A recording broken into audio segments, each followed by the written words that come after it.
Hello बच्चों, let us read this question. This question says the pairs of reagents that yield paramagnetic species is slash r. और हमारे options हैं option A Na and excess of NH3, option B K and excess of O2, option C Cu and dilute HNO3 and option D O2 and 2-ethyl anthraquinol. So इस question को solve करने के लिए हमें जो की concept required है वो है कॉन्सेप्ट ऑफ पैरामैग्नेटिक स्पीशीज। सो अगर हम देखें तो जो पैरामैग्नेटिक स्पीशीज होती हैं वो होती हैं species that have unpaired electrons, यानी कि ऐसी स्पीशीज जिनमें अनपेयर्ड इलेक्ट्रॉन्स प्रेजेंट होते हैं उन्हें हम पैरामैग्नेटिक स्पीशीज बोलते हैं। अब हम हमारे ऑप्शन चेक करेंगे। सो हमारा ऑप्शन ए कहता है कि हमने रिएक्शन करवाई Na and excess of ammonia की। सो ये जो रिएक्शन है वो कुछ इस तरीके से प्रोसीड करती है कि हमने लिया sodium plus X plus Y NH3, जिसके रिजल्ट में हमें मिलता है Na NH3 X hole plus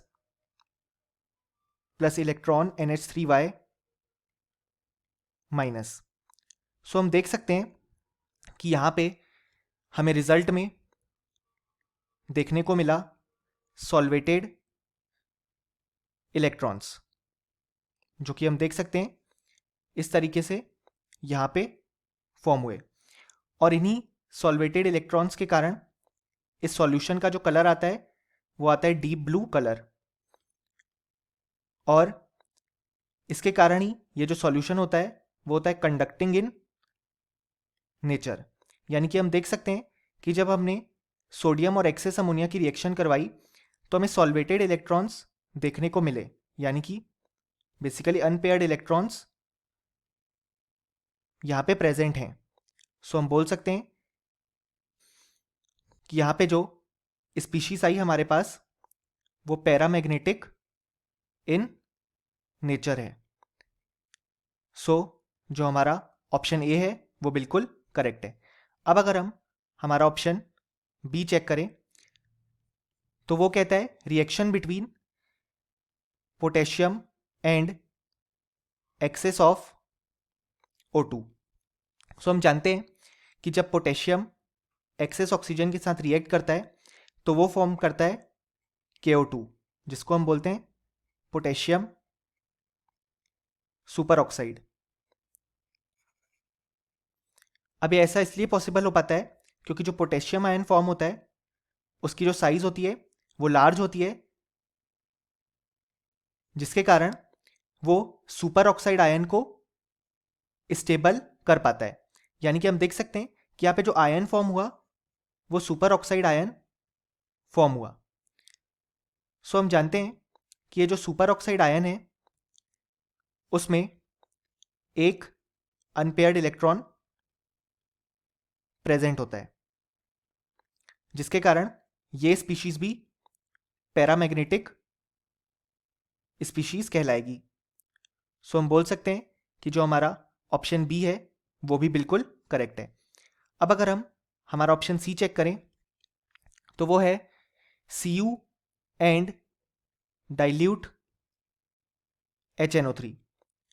so जब हम कॉपर की रिएक्शन डाइल्यूट HNO3 के साथ करवाएंगे तो हमें कुछ ऐसी रिएक्शन देखने को मिलेगी 3Cu प्लस 8HNO3 डाइल्यूट, और हमें रिजल्ट में देखने को मिलेगा 3CuNO3 whole twice plus 4H2O plus 2NO। So हम देख सकते हैं कि यहाँ पे जो कॉपर का आयन फॉर्म हुआ वो Cu+2 है।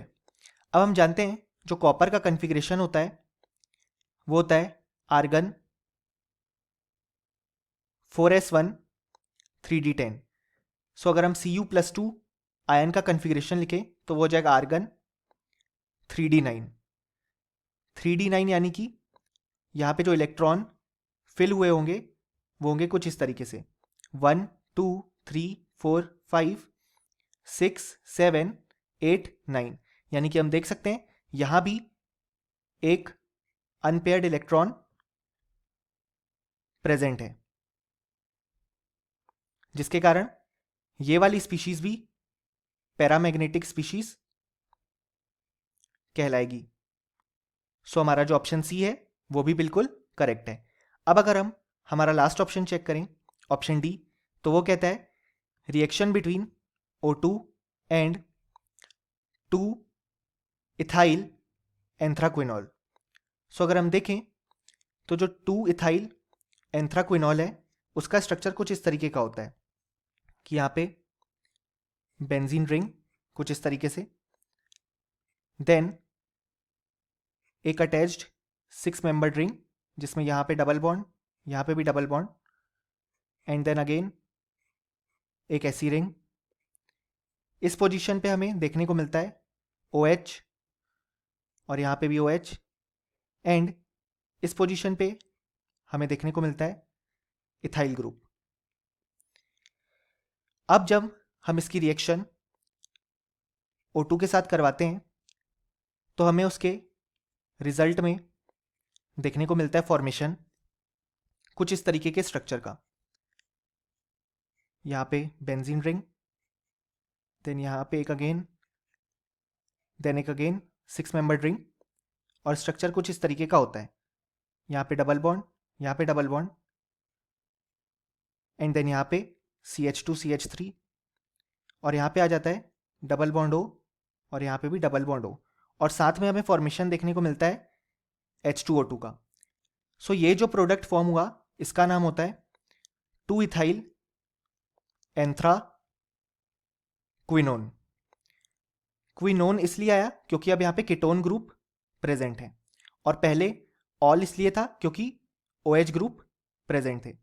अब हम देख सकते हैं इस वाले प्रोडक्ट में तो कोई भी अनपेयर्ड इलेक्ट्रॉन प्रेजेंट नहीं है, और सिमिलरली अगर हम यहाँ पे जो हाइड्रोजन पेरोक्साइड फॉर्म हुई H2O2 उसमें भी कोई भी अनपेयर्ड इलेक्ट्रॉन प्रेजेंट नहीं है, यानी कि यहाँ पे जो रिएक्शन में स्पीशीज मिल रही है वो पैरामैग्नेटिक नहीं है। सो हमारा ऑप्शन डी इनकरेक्ट है।